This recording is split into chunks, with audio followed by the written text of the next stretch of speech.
Pep Chavarria is genuinely a late bloomer. His career so far has seen him play in Spain's fourth, third and second tiers before eventually reaching La Liga with Rayo Vallecano. He didn't actually make his top flight debut until he was 24 years old, which isn't something you really hear about much these days. Now, I'm going to be honest, I didn't know much about Chavarria before we were linked with him a few weeks ago, but from what I've researched, the best way to describe him would be as a relentless, aggressive and energetic left back who repeatedly gets up and down the left flank.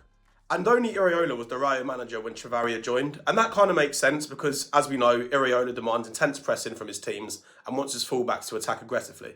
Since then, Chavarria has become more tactically flexible. He can still make the traditional overlap, but he's now more comfortable underlapping or stepping into midfield.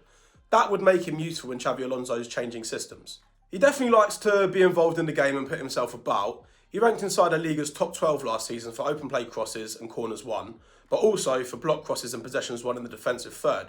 Across 33 games, he made 54 tackles, 31 interceptions and 142 recoveries. He was even described in Spain as the King of Duels last season, which is quite high praise. So defensively, he actually sounds quite strong. But when it comes to his attacking numbers, he's a little bit less convincing.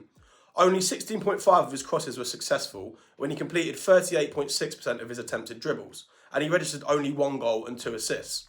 We're definitely not looking at a Marcos Alonso or even Cucurella level of attacking output here, guys. So I wouldn't see him as an elite attacking fullback. His final delivery does appear a little bit inconsistent, and as I just said, his goal output is quite modest. Another thing we need to be aware of is that he isn't particularly effective in the air, winning only 41.5% of his aerial duels last season.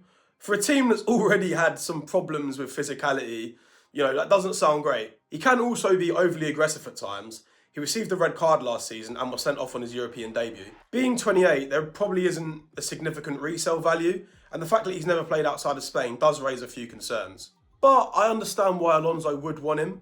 He can play left back in a 4 or wing back in a 3, and you'd like to think he could contribute immediately without requiring years of development due to his age. I mean, that's definitely a positive when you consider all the young, untested players we've signed recently under Clearlake. So if the fee is sensible, I think they're talking about roughly 25 million quid.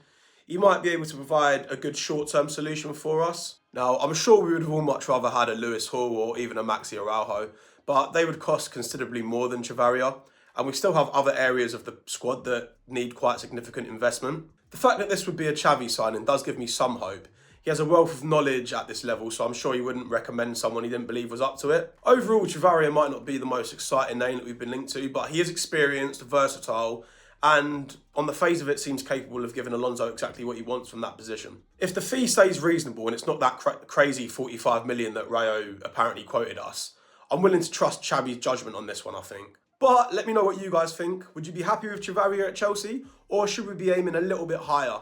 Feel free to let me know in the comments. And thanks again to everyone who's watched the videos and supported the channel recently. I really do appreciate it. Hopefully, I'll see you soon on another video on the Chelsea Waffle. Up the Chelsea.